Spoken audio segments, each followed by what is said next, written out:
Brown County's definition of racism is a collection of racist policies, not people, or collection of racist policies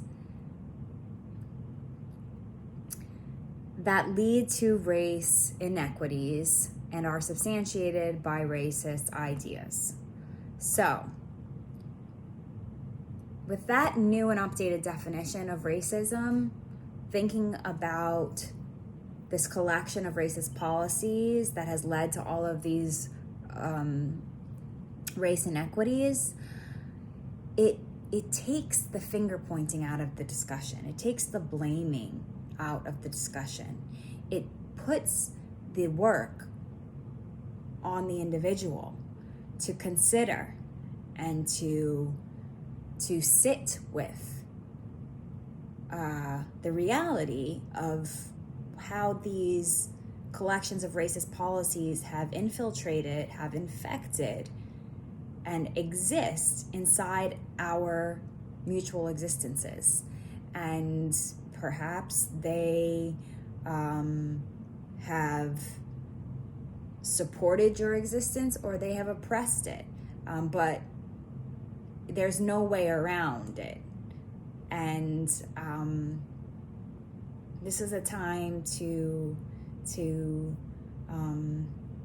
think about, in a really, really honest way, what happens when you encounter a racist idea, and how have you responded in the past, and why have you responded that way, and think about the things that you have accepted as pieces of truth about another racial group,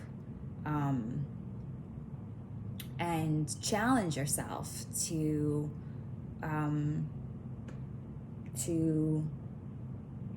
think about that, and to spend time, actual time, intentional time,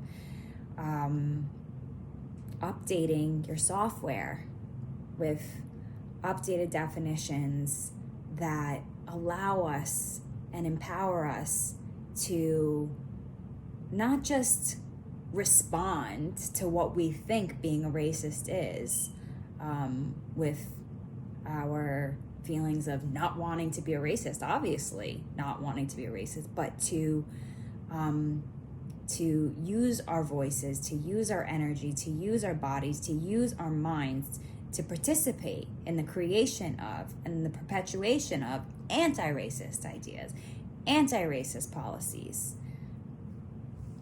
So it takes the neutrality out of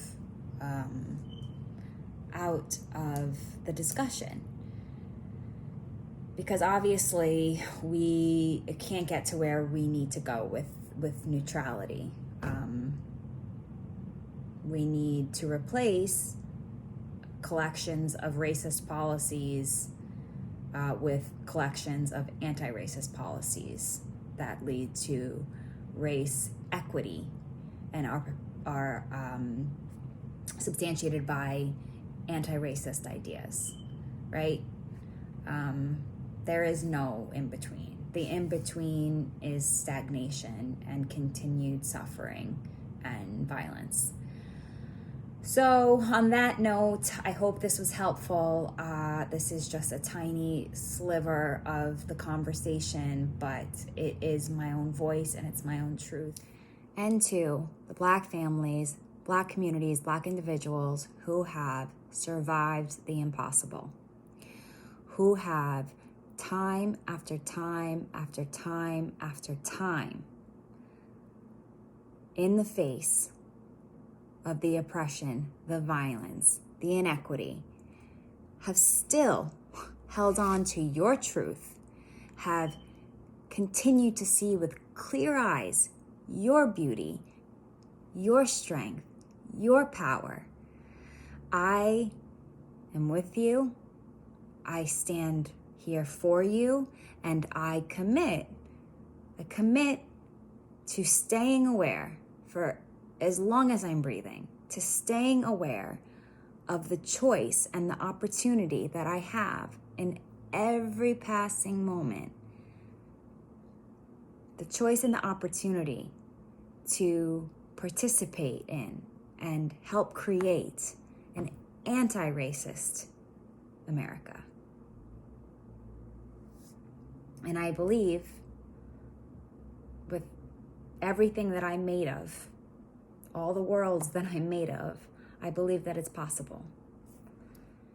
And finally, I want to say that I am well aware that not everything that I just said was the perfect wording, was the perfect representation of the final destination for my thinking, for my beliefs, for my understanding of these extraordinarily complex issues. I am a human, a flawed human, just like all of us, ever becoming, ever learning, ever growing. And I think it's so important that we remind ourselves every single day that we shouldn't wait. We shouldn't wait till we are the more perfect version of ourselves. We shouldn't wait until we've crafted the most perfect group of words. We shouldn't wait to speak out and speak from the heart and announce our journeys, announce our humanity. The journey is the whole point, right? And we're here together, part of this human family, to support one another in our journeys, not to belittle or berate or degrade where anyone else is in their journey. So